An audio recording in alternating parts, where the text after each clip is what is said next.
और मैं अपनी ट्रिप कंप्लीट करने के लिए आ गया हूँ बस्तर। आप देख पा रहे हैं यहाँ साल के पेड़ हैं, तो इसी गाड़ी में मैं जाऊँगा। आप देखते हैं, आग लगेगी तो लगेगी यार। ऑब्वियसली जो भी ये गाड़ी चला रहा होगा या लेने वाला होगा उसके मन में डर आ जाएगा। आप स्विफ्ट सर्च कर लो, एक्टिवा सर्च कर लो या BMW सर्च कर लो, नेक्सॉन जो सबसे सेफेस्ट गाड़ियों में आती है ये सर्च कर लो, तो आप ना मैक्सिमम गाड़ी सर्च करेंगे तो कहीं ना कहीं, और इंडिगो वगैरह तो कई बार सुनने में है। So hello guys, welcome to my channel Doctor Gadget. मेरा नाम है डॉक्टर गिरीश। दोस्तों, अभी तक के मैं इस चैनल पे एज अ कंज्यूमर वीडियोस बनाए हुए हैं और मैं कोई एक्सपर्ट नहीं हूँ इस मामले में। एज अ कंज्यूमर ही मैं बनाता हूँ, जो मैंने अपनी गाड़ी लेने के लिए कॉन्टेक्ट्स किए लोगों से या जिनसे जो इन्फॉर्मेशन मिली या कोई ऐसी इन्फॉर्मेशन मिली जो मुझे लगा आप लोगों के भी काम आएगी, आप लोग जानने में उसको इंटरेस्टेड हैं, तो वो मैंने आपके साथ शेयर किया। तो मैं ईवी का कोई भी एक्सपर्ट नहीं हूँ। जैसा आप जानते हैं कि मैं डॉक्टर हूँ, मैं मेडिकल का एक्सपर्ट हूँ ऐसा बोल सकते हैं, लेकिन ईवी का कहीं से भी एक्सपर्ट नहीं हूँ। तो ये बात इसलिए मैं बोल रहा हूँ क्योंकि बहुत सारे लोग, जो फायर इंसिडेंट हुआ है पुणे में, उसके बाद चाह रहे हैं कि मैं अपना रिएक्शन दूं या फिर अपने थॉट्स रखूं, तो वो मैं बिल्कुल रखूंगा आपके सामने। बट इसका ये मतलब नहीं है कि वो 100% सही हो। मेरे मन में जो चीज़ आई है वो मैं आपके साथ शेयर करूंगा। तो कुछ लोगों ने ट्रोलिंग की तरह भी बोला है कि अब तारीफ़ करो, ओला की थैंक यू बोलो, इस तरीके की चीज़ें भी बोली है।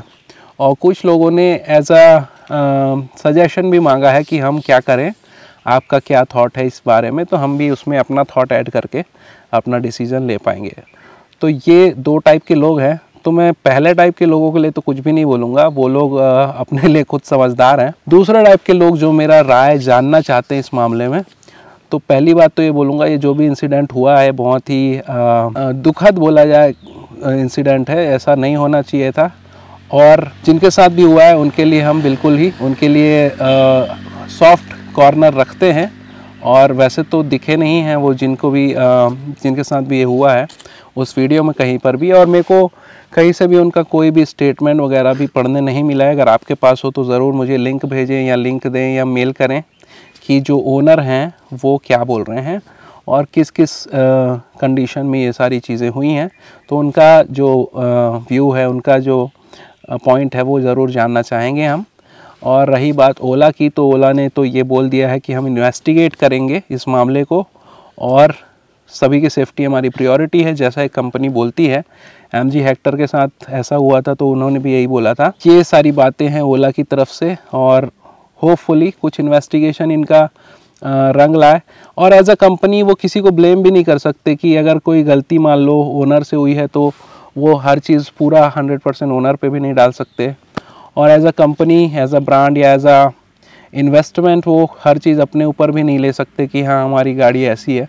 तो ये कुछ बीच का रास्ता निकल के आएगा इसमें, तो देखते हैं वो क्या होगा। फिलहाल तो मैं अपने थॉट्स आपके साथ शेयर करता हूँ। तो दोस्तों, मैंने अभी तक के ओला स्कूटर के बारे में जो भी अपनी राय दी है या जो भी अपने एक्सपीरियंसेस शेयर किए हैं, उसमें कभी भी ऐसा कोई भी पॉइंट नहीं आया है आज तक के जिससे किसी की लाइफ थ्रेट हो, लाइफ में कोई प्रॉब्लम आए या लाइफ किसी की बर्बाद हो या लाइफ जाने का डर हो। तो ये वाला इशू बहुत ही सीरियस इशू है। तो इसको मैं यहाँ पे बस्तर या छत्तीसगढ़ में बैठ के मैं डिसाइड नहीं कर सकता कि वहाँ पे क्या हुआ है, और कोई भी ऐसे दूर से बैठ के नहीं डिसाइड कर सकता, चाहे कितना भी बड़ा एक्सपर्ट हो।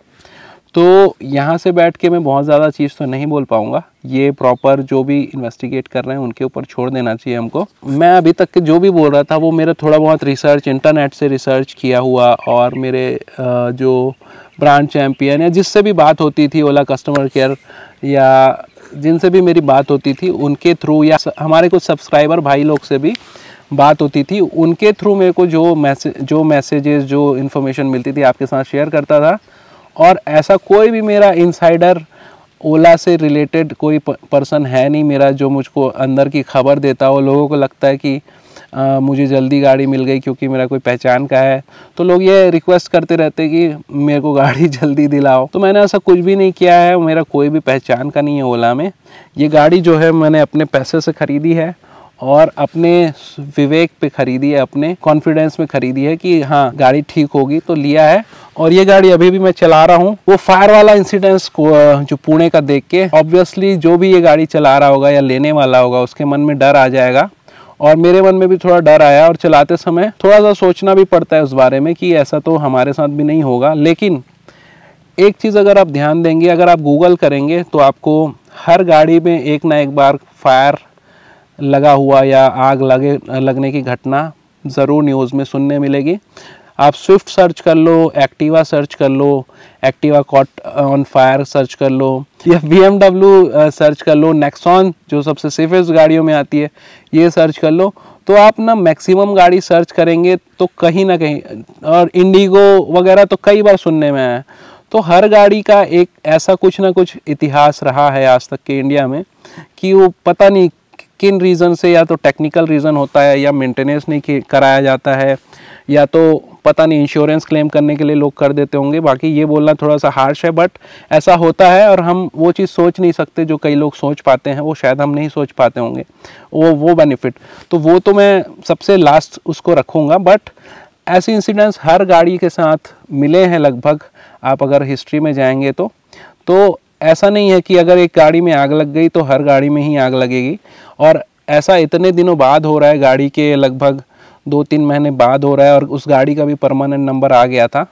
तो ऐसा नहीं है कि अब मैं इस गाड़ी पे बैठना ही बंद कर दूं।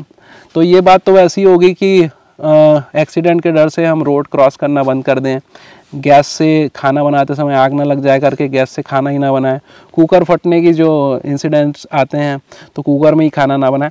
तो ऐसे हैं, ऐसी चीज़ों से हमको सबक लेना है, प्रिकॉशंस रखना है कि हम क्या चीज़ कर सकते हैं जिससे ये इंसिडेंट हमारे साथ ना हो, और अगर हो भी जाए तो हमको सबसे पहले अलर्ट होकर क्या करना है ये दिमाग में तय कर लें। तो वो चीज़ ज़्यादा इम्पॉर्टेंट है बजाय इसके कि हम डर के रहें।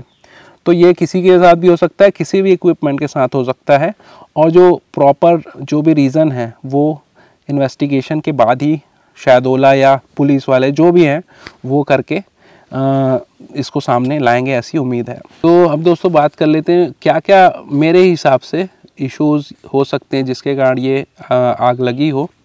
तो देखिए, पहला तो बैटरी का मैन्युफैक्चरिंग डिफेक्ट हो सकता है, क्योंकि इतनी सारी बैटरीज बन रही है, एक आध में कोई सा डिफेक्ट हो सकता है, तो वो प्रॉब्लम हो सकती है, उसकी वजह से हो सकता है ये हुआ हो।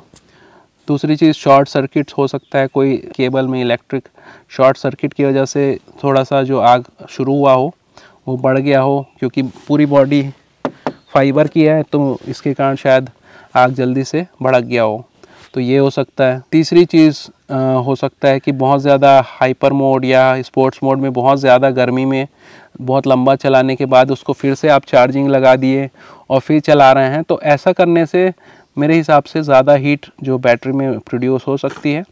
तो कई जो हम पढ़ने में आ रहा है थर्मल रन अवे, तो ज़्यादा एक टेम्परेचर के बाद आग लगने के जो चांसेस होते हैं, थर्मल रन अवे ऐसा कुछ बोलते हैं उसको, मैं टेक्निकल चीज़ों में नहीं जाऊंगा। तो गर्म होने से बैटरी के आग लगने के चांसेस बढ़ जाते हैं, तो ये हो सकता है। और दोस्तों लास्ट और लीस्ट केस में ये भी हो सकता है कि कोई किसी कंपनी के द्वारा प्रोपेगेंडा कराया जा रहा हो, या ये बोला उतना सही तो नहीं होगा लेकिन ये हो सकता है, पॉसिबिलिटी है आज की दुनिया में कि कोई कंपनी कंपटीशन के चक्कर में प्रोपेगेंडा कर रही हो या इंश्योरेंस का क्लेम करना हो किसी को, तो ये भी एक बहुत लीस्ट संभावना हो सकती है। तो हम उससे भी मना नहीं कर सकते, क्योंकि हम अभी यहाँ पे बैठ के कुछ भी क्लियरली नहीं बोल सकते, तो ये समय ही बताएगा। अगर हम ये सोचे कि टेम्परेचर इसका जो मॉनिटरिंग है, टेम्परेचर का जो सेफ्टी वाला फीचर है वो प्रॉपर नहीं है, तो हमने देखा था कि असरदार रिव्यूज़ जो था, उन्होंने पहाड़ पे लेके गए थे स्पोर्ट्स मोड में 2 लोग को, तो उनकी गाड़ी बार बार बंद हो जा रही थी क्योंकि ओवर हीटिंग के कारण बंद हो रही थी, और वो वार्निंग देके बंद हो जा रहा था। तो ये उसमें मतलब फीचर दिया हुआ है सेफ्टी के लिए कि आप ज़्यादा गर्म होने से अपने आप ही गाड़ी बंद हो जाएगी, चलेगी नहीं। तो ऐसा बोलना थोड़ा सा गलत हो जाएगा कि इसमें बिल्कुल भी टेम्परेचर से रिलेटेड सेफ्टी का फीचर नहीं है। तो वो वीडियो तो ये एक सजेशन देता है कि उसमें टेम्परेचर से रिलेटेड सेफ्टी का फंक्शन है। हो सकता है उस गाड़ी में वो फंक्शन, वो वार्निंग देने वाला जो भी फीचर है वो ख़राब हो गया हो, तो बहुत ज़्यादा टेम्परेचर बढ़ गया हो, तो ये भी प्रोबेबिलिटी है। तो दोस्तों अब सबसे इम्पॉर्टेंट बात, जो हो गया वो तो हो गया, और हमारे साथ ऐसा ना हो, आपके साथ ऐसा ना हो, उसके लिए क्या करना चाहिए। तो देखिए, मेरे हिसाब से जो मेरे को लगता है, अभी गर्मी का समय है, आपको गाड़ी को पार्क धूप में नहीं करना चाहिए, बिल्कुल एकदम अगर हो जहाँ तक हो सके छाया में पार्क करें गाड़ी को। बहुत ज़्यादा चलाने के बाद या हाइपर मोड चलाने के बाद आपको गाड़ी को तुरंत चार्ज नहीं करना है, थोड़ा रेस्ट करने देना है मेरे हिसाब से, आधे घंटे 1 घंटे, तो आपको में भी प्रॉब्लम नहीं जाएगी। और जहाँ तक के हो सके मेरे हिसाब से, जैसा मैं नॉर्मल मोड में चलाता हूँ मैक्सिमम टाइम, और मैंने इसमें लगभग 600-700 किलोमीटर अभी तक के चल लिया है। और अभी यहाँ का 38-39 डिग्री टेम्परेचर है। मैं 2 बजे भी इसको चला रहा था तो मेरे को कोई भी ऐसा इशू नहीं आया। तो नॉर्मल मोड में मतलब ज़्यादा से ज़्यादा चलाएं। हाइपर मोड थोड़े से फ़न के लिए ठीक है, लेकिन आप लगातार उसमें चलाएंगे तो मे बी आप थोड़े से प्रॉब्लम के साइड में हो सकते हैं, अदरवाइज़ आप सेफ़र साइड में रहेंगे। ये सारी चीज़ें मेरी तरफ से है। अगर आपको कुछ ऐड करना है तो आप कमेंट सेक्शन में ज़रूर बताएं। और दोस्तों बाकी चीज़ें तो जो डिटेल इन्वेस्टिगेशन है उसी से पता चल पाएंगी क्या है, और ओनर के स्टेटमेंट से पता चल पाएगी, और ओवरऑल पूरा जो ओला ही कर पाएगा ये चीज़, क्योंकि टेक्निकल चीज़ें उसको पता है या कोई टेक्निकल बॉडी कर सकती है। तो ये भाई मेरी तरफ से मेरे सजेशन। लोग बोलते थे बीच बीच में आप ब्रेक लेते हो, कुछ लोग ऐसे बोलते थे, तो क्या मतलब भाई बीच बीच में इसीलिए ब्रेक लेता था क्योंकि नई चीज़ है। आपको हीट में एक तो रेंज अचानक से ड्रॉप होने का डर लगता है मुझको तो, और ये अब हो गया तो मैं और ब्रेक लिया करूँगा। तो ये सब सेफ्टी के लिए कर सकते हैं, जब तक बहुत ज़्यादा ज़रूरत नहीं है कि बहुत दूर जाना है और लगातार जाना है, आराम आराम से जाना है मेरे हिसाब से, तो मैं यही सेफ्टी रखूँगा। तो हाँ, हम अपना 1000+ किलोमीटर की जर्नी कंटिन्यू रखेंगे। अभी 39-38 डिग्री टेम्परेचर है, तो देखते हैं भाई इसका भी टेस्ट हो जाएगा। ये इस साल अगर मतलब अभी इसको कुछ नहीं होता है तो मतलब मैं ये समझ जाऊँगा बिल्कुल मेरे लिए तो सेफ़ है। और अगर आप किसी चीज़ को पॉजिटिवली लें तो आपके साथ पॉजिटिव ही रहती है, मेरे को ऐसा लगता है। इस वीडियो का थंबनेल और टाइटल देख के ज़रूर क्लिक किया होगा आपने, क्योंकि नेगेटिव चीज़ें ज़्यादा चलती हैं, नेगेटिव पब्लिसिटी ज़्यादा फास्टली फैलती है, और हम नेगेटिव लोगों में से नहीं हैं। तो ज़्यादातर पॉजिटिव बात करते हैं हम, बहुत ज़रूरी होता है तो हम आपको नेगेटिव चीज़ें भी बताते हैं चीज़ों के बारे में। तो हमारी गाड़ी बिल्कुल सही है। यहाँ पे हम यहाँ पे अपनी मर्ज़ी से यहाँ बैठे हैं, और यहाँ पे शांति है इसलिए यहाँ पे शूट कर रहे हैं। बाकी गाड़ी में ऐसा कोई भी इशू नहीं है जिससे हम बीच जंगल में फंस जाएं। तो भाई ये पुणे वाले इंसिडेंट के बाद काफ़ी लोग जो हैं वो कैंसिल करने की बातें कर रहे हैं, मैसेज कर रहे हैं कि हम कैंसिल कर देते हैं। तो देखिए मेरे हिसाब से 5 से 6 दिन तो रुकना चाहिए मेरे हिसाब से आप लोग को, कि एक्चुअल में क्या था ये जानने के लिए, या कोई कंक्लूजन आता है ओला की तरफ से ये जानने के लिए। बाकी आपकी मर्ज़ी है। तो फिलहाल इस वीडियो में इतना ही। Thank you so much for watching. Have a great day. Bye bye, take care.